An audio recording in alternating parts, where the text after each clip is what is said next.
Where do nerds actually find love? I interviewed hundreds of nerds to find out the answer to this question. Hi, I'm Alex, and I'm a dating anxiety coach for nerds. I help shy, introverted nerds find love the nerd way.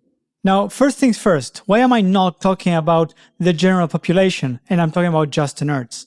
Is there a difference? So far, the answer is yes.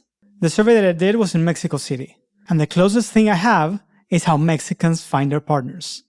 This is how they do it: through work, university, and friends. And you can see that social media, dating apps, and social events are pretty low, below 10%. And you might say, oh, that's in Mexico. In the US, only 10% of people found their partners on dating apps. So what about nerds? Do they follow the same pattern?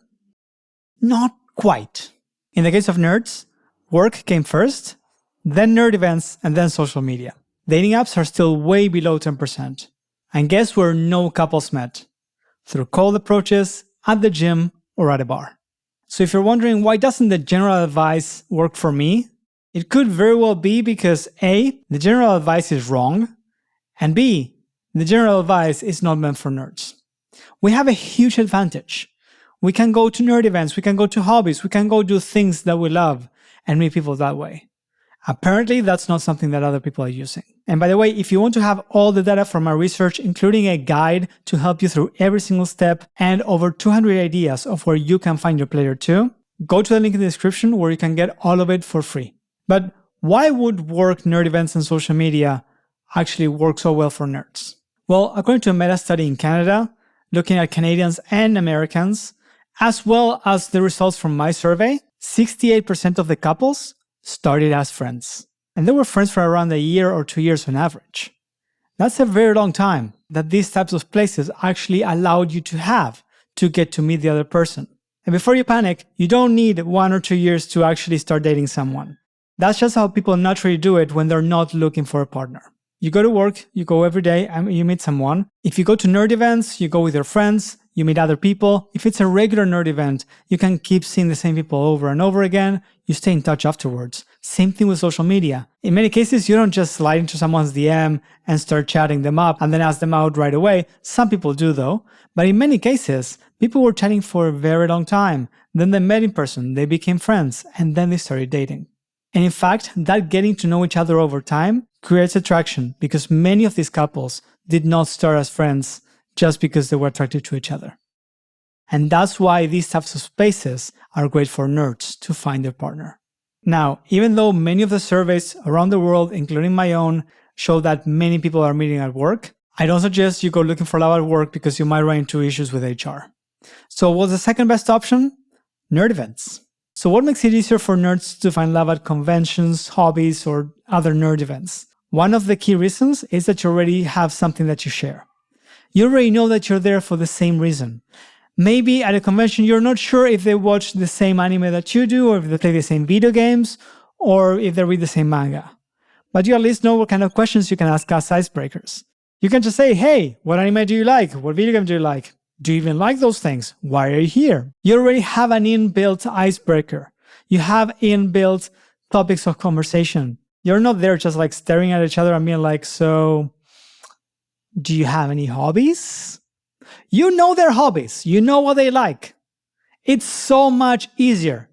If you're afraid of starting conversations, if you're afraid of continuing conversations, going somewhere that you have something in common is one of the best things you can do if you want to find a partner and you don't have very good social skills. Especially if you do it through friends.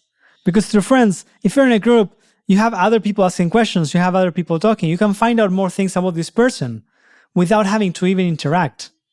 And then you can ask even more questions. You're like, okay, they like all these things because they mentioned that they like all those things. I'm going to ask them about that. And that's why these types of environments work so well for nerds. We're already passionate about what we like. So then we can just go and find someone who also likes the same things that we do, without being afraid of someone making fun of us or laughing at us or anything like that. In my survey, every single couple who met at a convention was in cosplay. They were either in cosplay when I interviewed them or they were in cosplay when they met.